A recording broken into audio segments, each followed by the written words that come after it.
뉴스 브리핑. 뉴욕 포스트가 헌터 바이든의 이메일을 폭로한 데 이어 2019년 2월 조 바이든이 대선에 출마하기로 결심을 굳혔을 당시 마약 중독으로 힘들어하는 과정에 아버지와 주고받은 문자들을 공개했습니다. 문자에는 헌터 바이든이 자신이 조 바이든의 가족 문제에서 유일한 약점이 될 것이라며 자책하는 내용이 담겼는데요. 조 바이든 후보는 거의 이틀 내내 논란이 된 헌터 바이든 문제에 대해 답변을 거부하고 있습니다. 팍스뉴스에 따르면 바이든 후보는 CBS의 보 에릭슨 기자가 아들에 대한 뉴욕 포스트 기사에 어떻게 대응하겠냐는 질문에 그걸 물어볼 줄 알았다며 대응하지 않겠다. 그것은 또 다른 비방 캠페인일 뿐이라고 답했습니다. 그러면서 당신에게 딱 어울리는 그런 질문은 늘 당신이 하는 것이라고 쏘아붙였습니다. CBS는 이 인터뷰를 기사로 내지 않았습니다.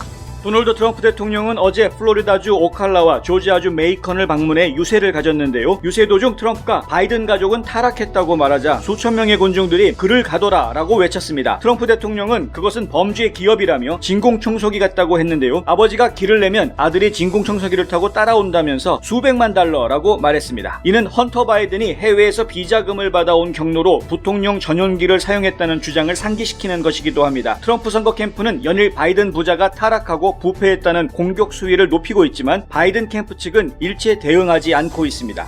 지난 15일 방영된 트럼프 대통령과 바이든 후보의 타운홀 미팅 TV 방송의 시청률에서 바이든 후보가 앞섰다고 주요 언론들이 일제히 보도했습니다. 시청률 조사기관 닐슨에 따르면 바이든 후보의 방송은 90분간 1,510만 명이 시청했고 트럼프 대통령의 방송은 60분간 1,350만 명이 시청했습니다. 60분만 비교해도 바이든은 1,430만 명이 봤습니다. 로이터 통신은 이 숫자를 고지고대로 믿을 수 없다고 지적했습니다. 일부 지역에서는 방영 시간이 달랐고 닐슨의 통계치가 디지털 스트리밍으로 시청한 사람은 포함하지 않은 것이기 때문인데요. 두 시청자 수를 합친 2,760만 명은 지난 첫 번째 대통령 후보 토론에서 나온 7,310만 명에 비해 너무나 초라한 숫자라는 것입니다.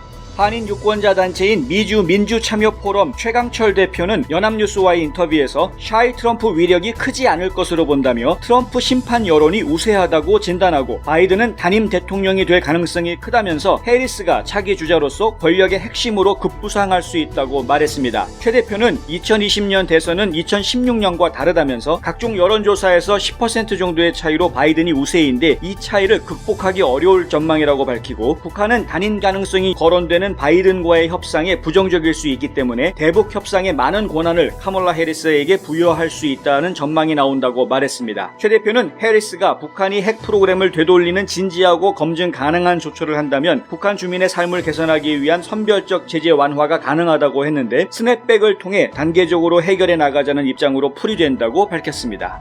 작년 9월 실종된 이후 13개월째 행방이 묘연한 권영웅 씨의 딸들은 어제 디캡 카운티 경찰서에서 기자회견을 갖고 권 씨가 실종된 즈음에 뭉칫돈도 사라졌다고 밝히고 이번 사건과 관련이 있을 것으로 의심되는 인물로 전미영 씨를 지목했습니다. 실종 당시 권 씨를 찾던 중에 권 씨의 차량이 로렌스빌의 아파트 단지에서 발견되고 그 아파트 320호에 거주하는 전미영 씨가 권 씨의 휠체어를 끌고 도망가려던 것을 붙잡았다는 것입니다. 당시 전 씨는 경찰 진술에서 권 할아버지가 다른 친구들과 함께 떠났고 지금은 어디 있는지 모른다며 권 할아버지가 두 딸이 자신의 돈을 뺏으려 한다며 근심하고 있었다고 말한 것으로 알려졌습니다. 한편 경찰은 전 씨를 용의자로 지목하는 것은 아니라고 했는데요. 의심 가는 사람이 여러 명 더 있다고만 밝히고 수사를 계속 진행하고 있다고 했습니다. 지난 15일 연방노동부가 발표한 이번 주 실업수당 신청자 수가 89만 8천 명으로 늘어나는 등 코로나19 여파로 직장을 잃는 미국인 내 고통이 더욱 심각해지는 것으로 나타나고 있습니다. 그런 가운데 펠로시 하원 의장과 트럼프 대통령 간의 경기부양법안 협상은 여전히 제자리 걸음을 걷고 있습니다. 트럼프 대통령은 펠로시 의장이 협상을 거부한다고 주장했고 미치 매코넬이 다음 주 중 상원에 내놓을 구제법안에는 $1,200 현금 지원 체크가 포함되지 않은 5천억 달러 규모인 것으로 알려져 실망감을 키우고 있습니다. 문우신 재무장관은 헤얼스 액트로 확보한 자금 중 남아있는 3천억 달러의 일부를 2차 PPP로 활용하는 방안을 검토 중인 것으로 알려졌습니다만 당장 경제적인 어려움을 겪는 국민들에게 직접적인 도움이 될 수 있을지는 미지수라고 CBS가 보도했습니다.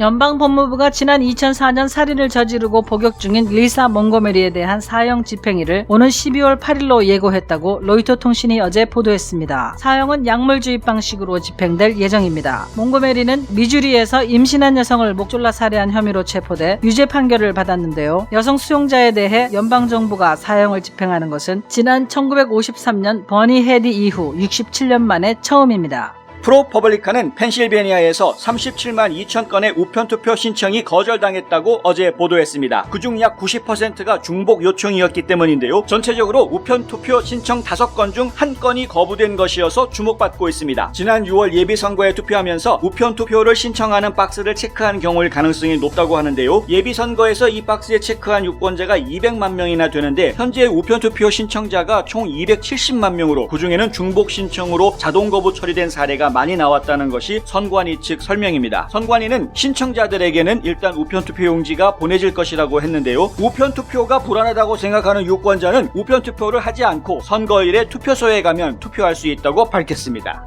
프랑스 파리 근교에서 현지 시간 16일 중학교 교사 한 명이 길거리에서 참수되는 끔찍한 사건이 벌어졌다고 프랑스 언론들이 일제히 보도했습니다. 경찰은 피해자가 역사교사로 지난 5일 수업 시간에 표현의 자유를 알려주며 이슬람 예언자 무함마드를 소재로 한 풍자 만화를 주제로 토론을 진행했다고 밝혔는데 사건 현장에서 신은 가장 위대하다라는 뜻의 쿨한 구절을 외치는 것이 목격됐다는 겁니다. 마크롱 대통령은 현장을 직접 방문하고 이 사건을 이슬람 테러리스트의 공격으로 규정했습니다. 용의자는 모스크바에서 태어난 체첸 출신 18세 청년으로 알려졌습니다. 경찰은 이번 사건과 관련해 9명을 체포했습니다. 영화 파리의 에밀리가 인스타그램에 기생충의 에밀리 페이지를 만들어 화제입니다. 파리의 에밀리는 프랑스어도 제대로 못하는 미국인이 프랑스에 살면서 인플루언서가 되려고 애쓰는 과정을 담은 로맨틱 코미디인데요. 이 영화의 주인공인 에밀리가 봉준호 감독의 영화 기생충의 장면들 속에 자신의 사진을 합성해 넣은 기생충의 에밀리 페이지를 만들어 파리의 에밀리 영화를 간접 홍보하는 것입니다. 화려한 파리 도심 속에서 살아남기 위해 고군분투하는 모습이 자본주의 계급사회 속에서 기생해 사는 송강호 가족을 패러디한 것일지도 모르겠습니다만 어쨌든 이 페이지 덕분에 수천 명의 팔로워가 더 생겼다고 하는데요. 파리의 에밀리는 넷플릭스에서 스트리밍하고 있고 봉준호의 기생충은 훌루에서 시청하실 수 있습니다.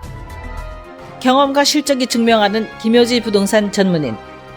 학자금과 대학 입시 상담은 AGM 인스티튜트. 안녕하십니까, 홍성구 기자입니다. 조 바이든 후보의 둘째 아들이죠. 헌터 바이든의 비리 연루 사실, 이것이 지금 계속해서 화두가 되고 있습니다만 여전히 민주당 측에서는 거부하고 있는 그런 상태입니다. 조 바이든 후보에 대해서 CBS 기자가 이런 질문을 던졌다고 하죠. 뉴욕 포스트에서 나온 기사에 대해서 어떻게 대응할 것이냐 이렇게 물어봤는데 No respond라고 대답했습니다. 대응하지 않겠다. 그러면서 네가 그거 물어볼 줄 알았다. 어떻게 기자들이라는 것들은 꼭 그런 것만 물어보냐, 이런 식으로 이제 쏴붙였습니다. 근데 CBS에서는 정작 이걸 기사를 하지는 않았고요. 팍스뉴스에서 이 내용을 가지고 기사를 썼습니다. 팍스뉴스에서 CBS 기자가 이렇게 질문했는데 바이든이 신경질적으로 대꾸하더라, 이런 내용으로 이제 기사를 쓴 것인데요. 바이든 후보 캠프 측에서는 제가 어제 말씀드렸던 대로 트럼프 선거 캠프 측에서 자신들을 음해하기 위한 네거티브 선거 캠페인을 벌이는 것뿐이다 라고 그냥 무시하는 전략을 쓰고 있는 것이고요. 지금 이제 조 바이든 후보 아들에 대한 좀 구체적인 증거가 나왔으니까 이걸 가지고 실제로 수사를 해야 되는 것 아니냐라는 이야기가 트럼프 쪽 선거 캠프 측에서는 또 나오고 있는 그런 상태입니다. 이런 와중에 지금 트럼프 대통령은 선거 유세를 벌이면서 돌아다니면서 선거 유세 벌일 때 그런 이야기를 하죠. 바이든 후보의 가족은 완전히 corrupt, 그러니까 부패했다, 타락했다, 이렇게 규정을 하고 corrupt business라고 이야기합니다. 예전에 트럼프 대통령이 우크라이나 스캔들 이야기를 했을 때 어떤 이야기가 나왔었느냐 하면은요, 헌터 바이든이 아버지와 함께, 그러니까 부통령 전용기죠, 에어포스2, 부통령 전용기를 타고 모스크바로 러시아로 날아가서 거기에서 회담 갖고 돌아올 때 그 부통령 전용기를 통해서 헌터 바이든이 돈을 챙겨가지고 들어왔다. 이 부통령 전용기, 대통령 전용기 이런 것들은 통관을 하지 않습니다. 그래서 그 안에서 어떤 물건을 들여오는지 아무도 모르는 건데 모르게 감추기로 마음을 먹으면 그럴 수 있다는 거죠. 이 부분에 대해서 이제 정확하게 수사가 이루어졌는지는 저희가 좀 확인이 안 되고 있지만은 어쨌든 간에 이 문제에 대해서 지금 또 이야기를 한 거나 마찬가지입니다. 이런 식으로 아버지가 부통령이라는 걸 이용해가지고 이것저것 헤쳐먹었다, 뭐 이런 주장을 하고 있는 것이죠. 바이든 후보 측에서는 이렇게 이야기합니다. 트럼프 행정부에서 이 사안에 대해서 이미 조사를 하지 않았느냐, FBI가 수사를 하지 않았느냐 이거죠. 그래서 그것에 대해서 지금 구체적으로 혐의가 없는 것으로 지금 다 얘기가 됐는데, 문제가 없는 것으로 얘기가 다 됐는데 지금 와가지고 또 그걸 가지고 물고 늘어져봤자 무슨 소용이 있느냐, 이런 식으로 또 이제 항변을 하는 것입니다. 그런데 이 공식적인 채널을 통해서는 이런 항변을 하지 않고 있고요. 현재 지금 상태는 그냥 개무시 작전으로 가고 있는 그런 상황입니다. 바이든 후보한테 아무리 헌터 바이든의 이야기를 꺼내도 바이든 후보는 입을 다무는 이제 그런 모습을 지금 계속 볼 수 있는 것이죠. 전번에 첫 번째 대통령 후보 선거전에서도 트럼프 대통령이 헌터 바이든 얘기를 꺼내니까 이 바이든 후보가 상당히 막 그 감정적으로 변하는 그런 모습들을 저희가 봤었는데, 이 바이든 후보의 아들 사랑이라는 건 참 끔찍합니다. 뉴욕 포스트에서 이번에 추가로 공개한 내용에도 보면은 이 바이든 후보가 아들에 대해서 굉장히 걱정하고 사랑한다라는 표현을 계속 여러 번 해주는 그런 것들을 지금 확인할 수 있는데요. 당시 이제 헌터 바이든이 자기가 마약 중독 문제 때문에 굉장히 괴로워하고 있는, 그래서 자기 때문에 아버지가 대통령이 못 될 수 있겠구나라고 고민하고 근심하는 그런 모습들을 이제 텍스트로 주고받은 내용이 나오는데, 거기에 보면은 바이든 후보, 조 바이든 후보는 아들에 대해서 사랑한다라는 이야기로 일관하고, 아들이 그런 문제가 있음을 알고 있음에도 불구하고 대통령 선거에 출마를 결심하는 그런 이제 정황들이 담겨져 있는 그런 내용들이 이제 좀 공개가 됐습니다. 이것이 어떤 진영에 유리하게 작용할지는 사실 알 수가 없습니다. 트럼프 진영의 입장에서 봤을 때는 야, 정말 조 바이든 그 대선 후보는 믿을 수 없는 집안이구나. 어떻게 그런 집안한테 우리가 대통령이라는 자리를 주느냐. 이렇게 얘기할 수도 있는 것이고요. 바이든 후보 진영 측에서 보면은 야, 정말 바이든이야말로 훌륭한 아버지다. 아버지 상이 모범적인 아버지 상이다. 이렇게 이야기할 수도 있는 부분이기 때문에 이게 참 이렇다 저렇다라고 결론 짓기가 어려운 그런 상황입니다. 어쨌든 간에 이 한 나라의 대통령, 더군다나 이 미국이라는 초강국의 대통령이 되기 위해서는 여러 면에서 깨끗해야 하는 부분이 필요하긴 하겠죠. 그런데 뭐 사실 우리가 잘 알지 않습니까? 트럼프 대통령은 그럼 과연 깨끗한 사람이냐? 뭐 비즈니스맨인데 털면 안 나오겠냐 이거죠. 이런 식으로 따지고 들어가면 이제 뭐 한도 끝도 없는 네거티브 싸움만 되는 것이기 때문에 사실은 선거를 진행하고 선거를 바라보는 저희들 입장에서는 바람직한 전술은 아닌데, 어쨌든 간에 지금 이게 하나의 이슈가 되어져 있고 이제 투표가 이제 2주 남짓 남았기 때문에 계속해서 이 이야기는 투표하는 날까지, 선거하는 날까지 꼬리를 물고 계속 이어질 것 같다, 이렇게 지금 생각이 됩니다. 시간이 좀 더 가까워져 갈수록, 투표하는 날짜에 점점 가까워질수록 양쪽 캠프 측에서 지금 네거티브 전술들, 그러니까 서로 상대방을 비방하는 전술들의 수위가 점점점 높아져 가고 있습니다. 많은 분들이 이해하고 계시겠지만은 주요 언론사라고 이야기하는, 특히 유명한 대형 언론사, 전국의 네트워크를 가지고 있는 그런 대형 언론사들이 상당수가 지금 바이든 후보 측의 민주당 진영이죠. 진보 진영 측에 지금 편을 들어주고 있다라는 그 부분은 여러분들이 좀 이해를 하고 선거판을 보셔야 될 필요가 있다. 이 부분을 좀 말씀해 드리고 싶습니다. 똑같은 기사를 내보내도요, 팩트를 전달할 때 그 팩트를 어떻게 포장하느냐에 따라서 이게 전달되는 내용이 좀 어감이 달라지더라는 것이죠. 그래서 기사를 접하실 때에는 그런 부분들을 좀 염두에 두시고 접하셔야 하겠다라는 말씀입니다. 트럼프 대통령이 가짜뉴스다라고 대형 언론사들을 욕했기 때문에 대형 언론사들이 싫어하는 것이다, 이렇게 이해하고 계시는 분들이 많으실 텐데요. 사실은 트럼프 대통령이 가짜뉴스라고 공격을 하기 이전에 어떤 언론사들의 입장이 어떤 것이 있냐면은, 기존의 정권 아닙니까? 이제 여당, 집권 여당이죠. 집권 여당과 위정자에 대해서는 언론은 감시자의 역할이라는 것이 있습니다. 이른바 와치독이라고 해서 감시하는 역할이 있다 보니까, 감시하는 와치독의 입장에서는 당연히 지금 행정부가 무엇인가를 잘못하고 있다 그러면 지적을 하고 고쳐야 된다라고 주장을 하는 것이 맞죠. 그러니까 그것이 언론의 사명이기도 합니다. 그렇다 보니까 언론들, 특히 대형 언론사들은 트럼프 대통령에 대해서 좀 부정적인 견해의 기사들을 많이 썼던 것이 사실이고요. 근데 그것에 대해서 일반적으로 보통 그 정치인들은 부드럽게 대처하는 것이 일반적이거든요. 그런데 트럼프 대통령은 그러지 않았던 거죠. 가짜 언론이라고 그러면서 가짜 뉴스라고 하면서 이제 강하게 쏘아붙였던 것이죠. 그러니까 사건의 발단과 진행은 이렇게 된다라는 것을 좀 이해해 주셨으면 좋겠고요. 그래서 언론사가 부패한 것이다라고 치부하시는 것은 곤란하다. 대신에 현재 상황은 어찌됐든 간에 과거에 그런 것들이 쌓이다 보니까 현재로서는 상당히 큰 언론사들의 상당수가 지금 진보 진영을 지지하고 있는 그런 입장을 가지고 기사를 쓰더라라는 것은 뭐 피할 수 없는 사실인 것 같다, 이렇게 말씀드릴 수 있겠습니다.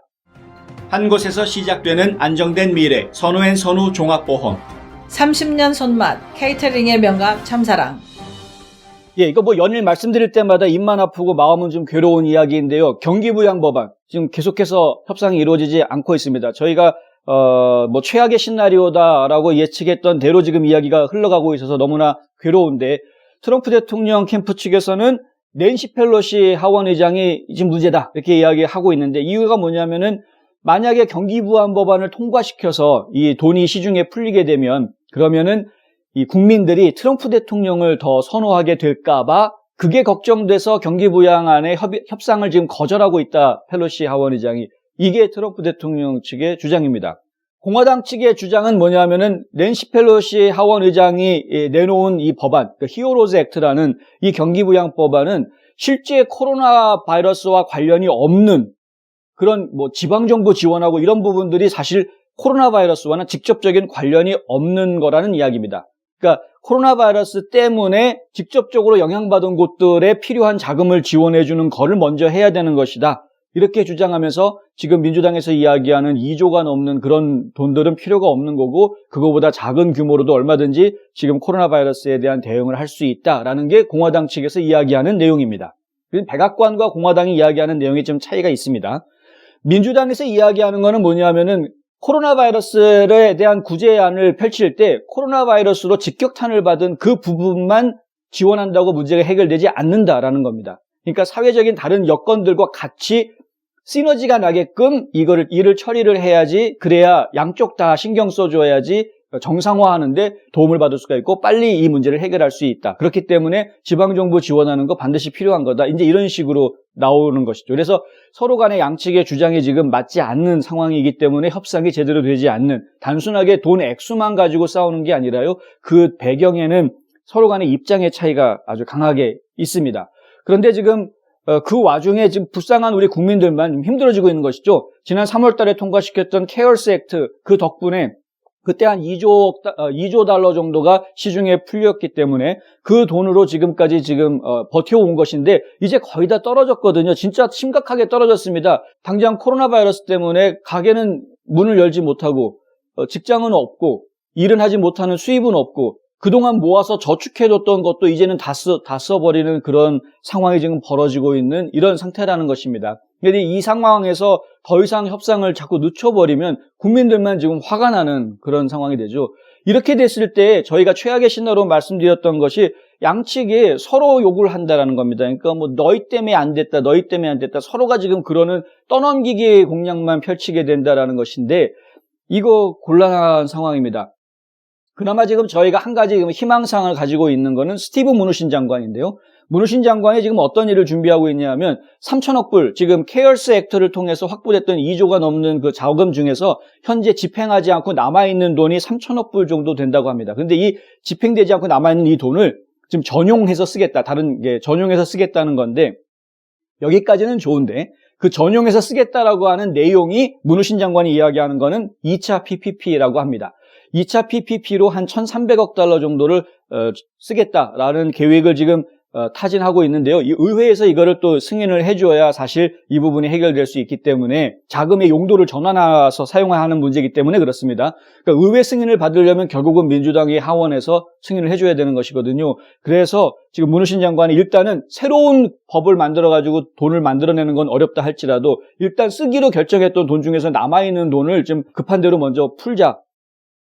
PPP라는 건 여러분 잘 아시겠지만은 그 페이롤 프로텍션 프로그램입니다. 그러니까 코로나 바이러스 때문에 지금 매상이 뚝 떨어진 소업체들, 소규모 업체들을 위해서 근로자들한테 월급을 좀 보태주라고 지금 설계된 것이죠. 그러니까 코로나 바이러스 때문에 매상은 줄었지만 그래도 일은 계속해야 하는 상당히 많은 식당들이라든가 미용실이라든가 이런 곳들이 이제 해당이 될 수 있다고 예상하고 있는데요. 이런 곳들이 직원들한테 월급을 줄 수 있게끔 도와주는 그런 프로그램입니다. 그러면 그것 덕분에 지금 실업수당을 신청한 사람들 중에 상당수가 다시 일자리로 돌아올 수 있는 기회가 생기지 않겠느냐라는 기대감을 가지고 있는 것인데요. 실제 현장에서 일하는 분들은 이게 제대로 될까라는 의심을 많이 갖습니다. 그러니까 PPP라는 것을 해봤자 실제로 가게가 그거 바라보고 문을 여느냐?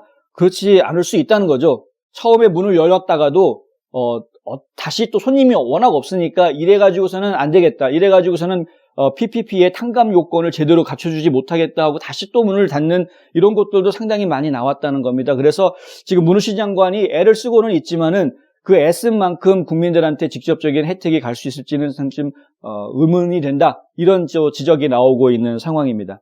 어쨌든 간에 지금 현재 상황으로는요, 대통령 선거 전까지는 1,200달러 체크받는 거 어려울 것 같습니다. 그리고 경기부양법안 통과되는 것도 어려울 것 같은 그런 상황입니다. 저는 정말 이해가 안 되는데 그게 왜 통과가 되면 트럼프 대통령한테 유리하다라는 이야기가 왜 나오는 건지 사실은 좀 이해는 되지 않습니다만 어쨌든 간에 지금 공화당에서는 뭐 3천억 달러, 5천억 달러만 쓰겠다라고 얘기 나왔던 것을 이 백악관에서 1조 8천억 달러까지 쓰겠다라고 제안을 한 것인데 그 부분을 민주당에서 너무 폄하하고 있는 것이 아닌가라는 안타까움은 또 있습니다. 어찌됐든 하여간 좀 경기부양법안이 지금 협상이 이루어지지 않는 부분 상당히 안타깝고요.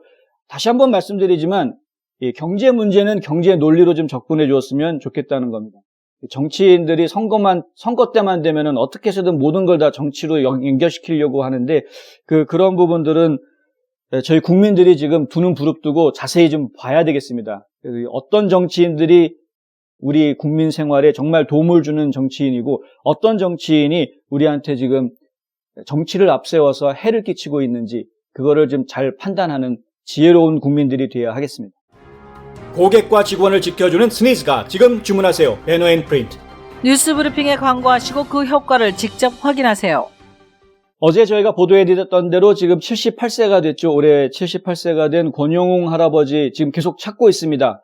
디캡 카운티 경찰서에서 기자회견을 하는 자리에 갔다 왔는데요. 그 딸들이 아주 눈물로 호소를 했습니다. 아버지 살아계시면 조금만 기다려주세요. 저희가 꼭 찾아내겠습니다. 라고 말하면서 눈물을 흘리는 모습을 보고 왔는데요. 이 할아버지 혹시 소재 알고 계신 분은 지금 연락 주시기 바랍니다.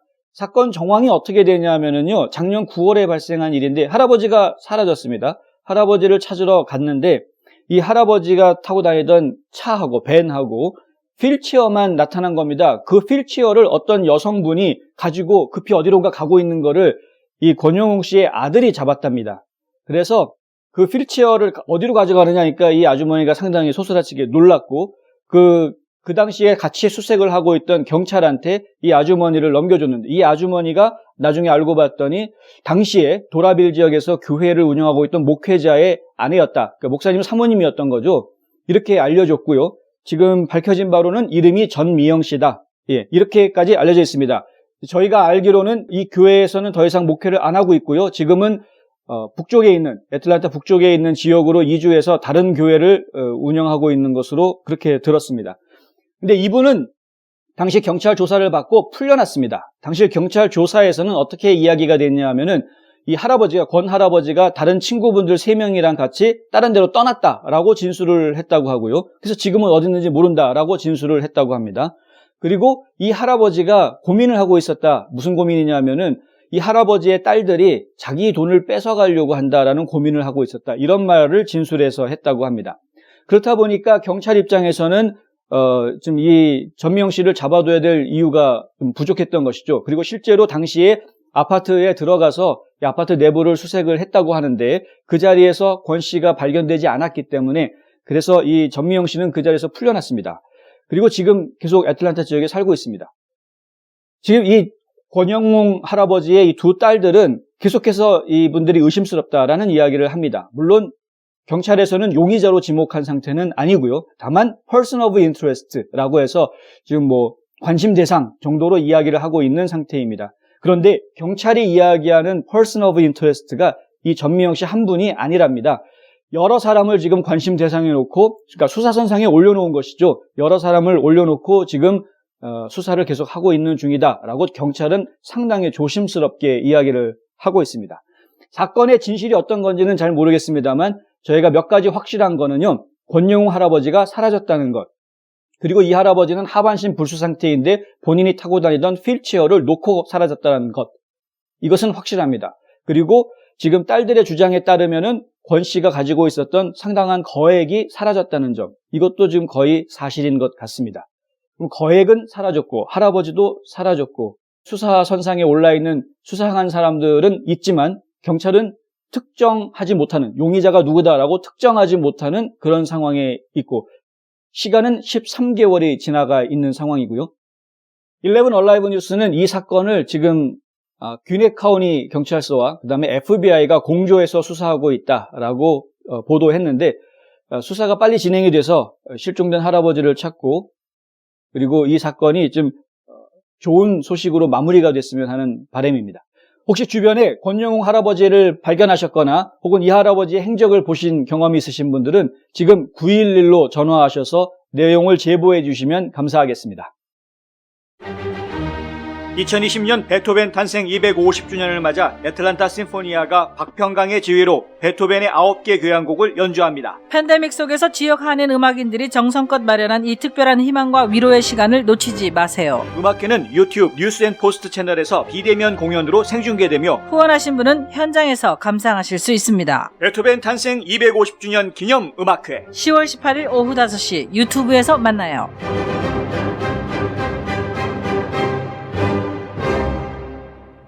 예, 뉴스앤포스트가 내일 오후에 베토벤 탄생 250주년 기념 음악회를 생중계해드립니다.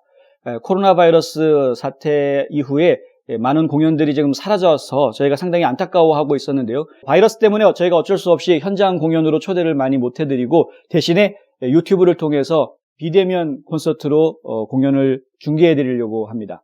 베토벤 잘 아시죠? 특히 베토벤의 교향곡 9개는 이거는 음악 역사에 길이 남을 명작들입니다. 그 9개의 교향곡 중에서 한 악장씩을 따서 모두 9개의 악장을 연주해 드리려고 합니다. 후회하지 않으실 만한 좋은 공연이 될 겁니다. 대략 한 1시간 정도 공연이 있을 예정인데요. 이 음악회를 만들기 위해서 많은 사람들이 참여합니다. 연주하는 연주자들도요. 본인의 시간 그리고 또 본인의 개런티까지도 상당 부분 희생해줘 가면서 이 공연에 참여하고 있고 그리고 또 여러분들이 도움의 손길을 보내주셨습니다. 조지아 덴탈 임플란트 센터에서도 큰 도움을 주셨고요.